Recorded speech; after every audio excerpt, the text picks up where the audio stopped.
भक्तों, बहुत बार ऐसा देखने को मिलता है बाबा जो भगवान को नहीं मानता, कभी पूजा पाठ नहीं करता, कभी संतों का संग नहीं करता, वह सबसे ज्यादा सुखी जीवन जीता है। ये सब चीजें देखकर कभी कभी तो ऐसा लगता है कि भगवान ही गलत है, भगवान का न्याय ही गलत है। ये कोई कहानी नहीं है, ऐसा हर किसी के साथ होता है।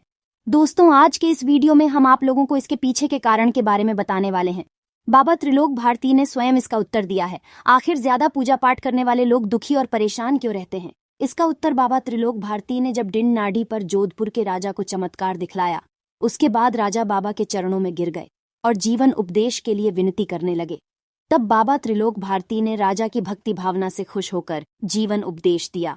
उस समय राजा ने बाबा त्रिलोक भारती जी से पूछा कि बाबा, भगवान की भक्ति करने वाले दुखी क्यों रहते हैं? तब बाबा ने एक कहानी के माध्यम से बड़ी स्पष्टता के साथ बताया है। तो चलिए फिर शुरुआत करते हैं। नमस्कार दोस्तों, आश्विन म्यूजिक चैनल पर आप सभी का स्वागत है। अगर आप भी बाबा त्रिलोक भारती जी के भक्त हैं तो कमेंट में जय बाबा की जरूर लिखें। चलिए शुरू करते हैं। बाबा कहानी में बताते हैं कि हे राजन, एक गुरु के दो शिष्य थे। दोनों ही पढ़े लिखे विद्वान थे। दोनों में फर्क सिर्फ इतना था कि एक भगवान को मानने वाला था और दूसरा भगवान को न मानने वाला नास्तिक था। एक ऐसा था जहां पर भगवान की कथा होती थी, जहां सत्संग होता था, जहां भजन होता वहां दौड़ के चला जाता और भगवान की पूजा पाठ करने लगता। दूसरा शिष्य इन सब चीजों से काफी दूर था। वह शराबबंदी करता था, वेश्याओं के साथ गमन करता था। सारी बुरी आदतें दूसरे शिष्य में थीं। एक दिन क्या हुआ, वह शिष्य शराब पीकर अनाप शनाप बोलते हुए रास्ते में पैदल चलते हुए अपने घर को जा रहा था। अचानक उसको रास्ते में पैसों से भरा एक बैग मिला। उस बैग में इतने ज्यादा पैसे देखकर उसकी खुशी का ठिकाना नहीं रहता। वह जोर जोर से चिल्लाते हुए सबको बताता है, मुझे आज पैसों से भरी बैग की थैली मिल गई, मेरा जीवन सफल हो गया, इन पैसों से अपने जीवन की आवश्यकताओं की पूर्ति करूंगा। वहीं दूसरा मित्र मंदिर से भजन करते हुए अपने घर को जा रहा था। अचानक उसकी पैर में एक बड़ा कांटा चुभ जाता है, रक्त निकलने लगता है। ठीक उसी समय दूसरा शिष्य भी वहीं पहुंचता है और हंसते हुए उसको बोलने लगता है, क्यों, तुम ही हो ना जो सबसे ज्यादा पूजा पाठ करते हो, भगवान का भजन करते हो। क्या दिया तुम्हारे भगवान ने तुम्हें? मुझे देखो, मैं कभी मंदिर नहीं गया और ना ही मैंने कोई भी काम अच्छा किया। मेरे घर में भगवान का मंदिर भी नहीं है। मैंने कभी अपने घर में सत्यनारायण की कथा का पाठ नहीं कराया, भगवान के सामने कभी माथा नहीं रखा। फिर भी मैं कितना संपन्न हूँ, अमीर हूँ, मेरे पास पैसों की कोई कमी नहीं है, सबसे ज्यादा सुखी जीवन मैं ही जी रहा हूँ। अच्छे शिष्य को उसकी बात चुभने लगी।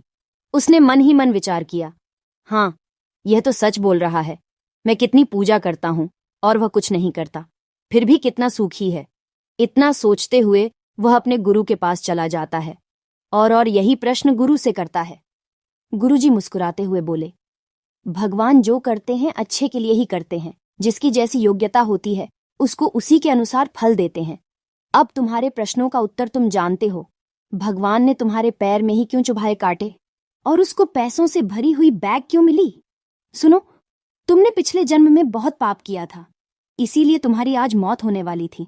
तुम बच गए क्योंकि तुम मंदिर गए थे, तुमने भगवान की पूजा की थी। यही एक कारण है कि तुम्हारी मौत न होकर सिर्फ एक ही कांटा चुभा। अब तुम्हारे मित्र की बात करते हैं। पूर्व जन्म में एक संत महापुरुष था, इसीलिए उसकी आज किस्मत बदलने वाली थी। करोड़ों की संपत्ति का मालिक बनने वाला था, मगर इस जन्म में उसने कोई भी अच्छा काम नहीं किया, इसलिए पूर्व जन्म के फल के अनुसार उसको थोड़े पैसे ही मिले। जबकि वह अरबों की संपत्ति का मालिक बनने वाला था। भगवान को दोष देना छोड़ दो, अपने वर्तमान के समय का सदुपयोग करो, भविष्य अपने आप सुधर जाएगा। इस प्रकार उसकी आंखें खुल गईं और वह फिर से अपने पूजा पाठ में लग गया। तो दोस्तों, आज के लिए बस इतना ही। उम्मीद करते हैं हमारे द्वारा दी गई जानकारी आपको पसंद आई होगी। तो मित्रों, अगर यह वीडियो आपको पसंद आई हो तो लाइक और शेयर जरूर कीजिएगा। अगर आपने हमारे चैनल आश्विन म्यूजिक चैनल को सब्सक्राइब नहीं किया है तो जरूर करिए। और हाँ, वीडियो को अंत तक देखने के लिए आपका बहुत बहुत धन्यवाद।